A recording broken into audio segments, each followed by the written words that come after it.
পুজো শুরু হয়ে গেছে। সবাইকে জানায় দুর্গাপুজোর শুভেচ্ছা। তার সঙ্গে আজকে মহালয়া, সেই মহালয়ার শুভেচ্ছা এবং অভিনন্দন। আপনাদেরকে জানাই যে আপার প্রাইমারির যে মেধা তালিকা আপনারা সবাই দেখে নিয়েছেন, কিন্তু অনেকেই চূড়ান্ত যে ভ্যাকেন্সি লিস্ট, সেই ভ্যাকেন্সি লিস্ট হয়তো দেখেননি বা কিভাবে ডাউনলোড করতে হবে তা জানেন না। আপনাদেরকে পুরো ভ্যাকেন্সি লিস্ট দেখিয়ে দেবো, কিভাবে ডাউনলোড করবেন তাও বলে দেবো। প্রয়োজনে যদি আপনি ভ্যাকেন্সি লিস্ট বা কোনো তথ্য চান, তাহলে চ্যানেলের যে নাম্বার দেখতে পাচ্ছেন সেই চ্যানেল নাম্বারে হোয়াটসঅ্যাপে হাই লিখে পাঠাবেন, আপনাদেরকে সে তালিকা পাঠিয়ে দেব। আপনাদের সঙ্গে আমি শিবরাম সরকার, নিমতিতা দর্শন। আজকে আপার প্রাইমারির যে ভ্যাকেন্সি লিস্টটা বেরিয়েছে, এই ভ্যাকেন্সি লিস্টে আপনি কি দেখবেন?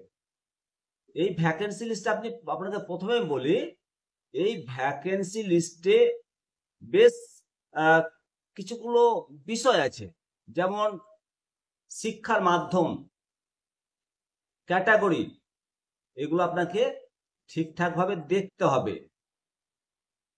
যখন আপনি পিডিএফটা খুলবেন তাতে দেখুন যে যেমন বাংলা বা ইতিহাসের মতো বিষয় সাবজেক্ট, বা উর্দু, হিন্দু মানে হিন্দি, এগুলো মাধ্যম, বাংলা মাধ্যম, আর জেনারেল, তফসিল উপজাতি, ওবিসি, এই সমস্ত শূন্য পদের ভিত্তিতে তালিকাটা দেওয়া হয়েছে।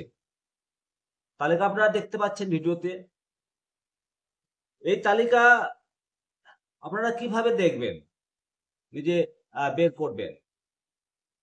এই তালিকা বের করতে গেলে আপনাকে West Bengal school service commission,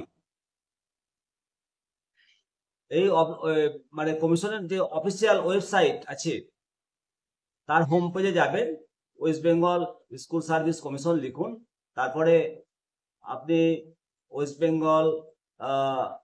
Bengal SSC.com এতে গেলেই আপনি পেয়ে যাবেন। হোম পেজে খোলার পর দেখবেন যে নিচের দিকে ফাইনাল ভ্যাকেন্সি লেখা আছে, সেটা নিচে ক্লিক করবেন, আপনার পিডিএফ ডাউনলোড হয়ে যাবে। এবার পিডিএফ ডাউনলোড হয়ে যাবে এবং আপনি ইন্টিমেশন লেটারও, যাদের কাউন্সিলিং পড়েছে, ইন্টিমেশন লেটার আপনারা ডাউনলোড করে নিতে পারবেন।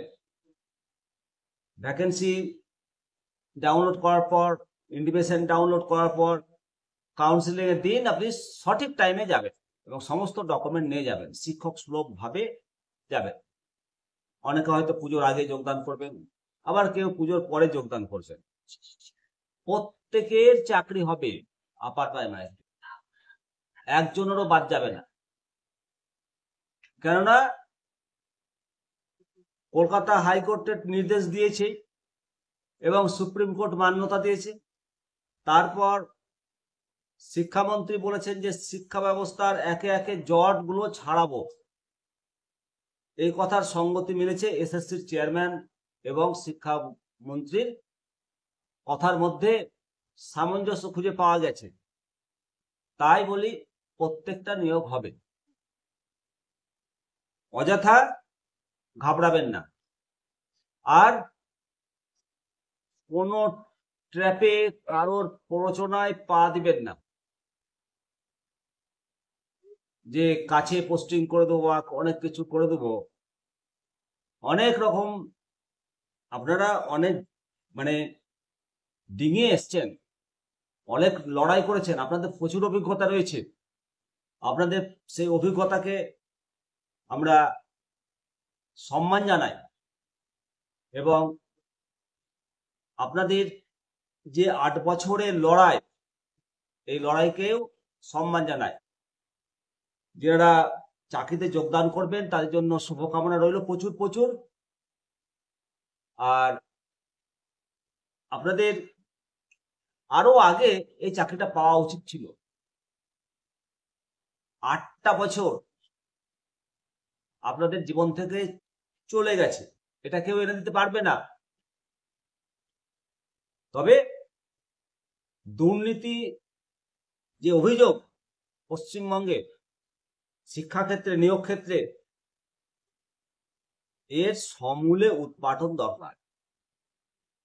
আর যাদের কারণে এই 8টা বছর এরা চাকরি করতে পেল না, তাদেরকে চিহ্নিত করে তাদের যথোপযুক্ত আইনি বিধান দরকার আছে।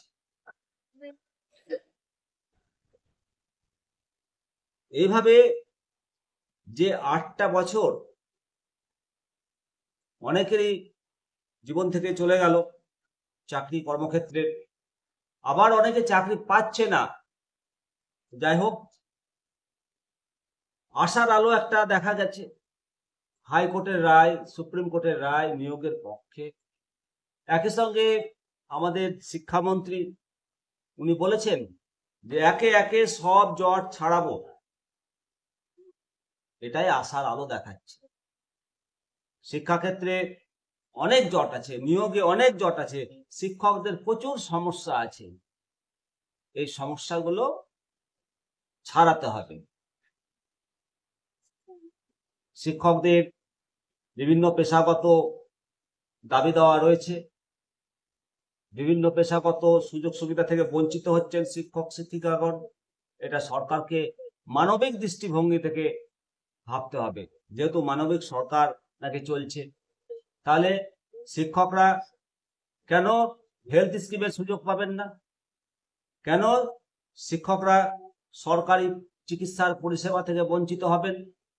ওই স্বাস্থ্য সাথী আম পাবলিকের যা সুযোগ সুবিধা, শিক্ষকরাও সেই একই সুযোগ সুবিধা। অথচ সরকারি কর্মচারীদের জন্য যে হেলথ স্কিম রয়েছে, সেই হেলথ স্কিমের সুযোগ সুবিধা পাবে না। সম্প্রতি পঞ্চায়েত দপ্তরের কর্মীরা হেলথ স্কিমের সুযোগ সুবিধা পেয়েছে, শুধু বঞ্চিত রয়েছে শিক্ষকরা। শিক্ষকদেরকে বঞ্চিত করে, শিক্ষাকে বঞ্চিত করে সমাজের উন্নতি হবে না, হবে না, হবে না। আর এটাই ভাবতে হবে সরকারকে, শিক্ষা দপ্তরকে, শিক্ষামন্ত্রীকে। অবশ্যই আপনারা মতামত দেবেন।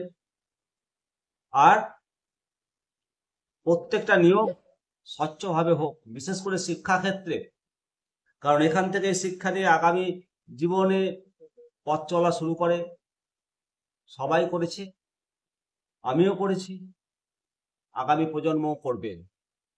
তাই আজকে এই মহালয়ার দিনে সকলের অঙ্গীকার হোক দুর্নীতিমুক্ত শিক্ষা ব্যবস্থা, দুর্নীতিমুক্ত নিয়োগ ব্যবস্থা, স্বচ্ছ সরকার। সকলের অধিকার দরকার আমাদের। অবশ্যই আপনারা মতামত দেবেন। ভালো থাকুন, সুস্থ থাকুন, দেখতে থাকুন।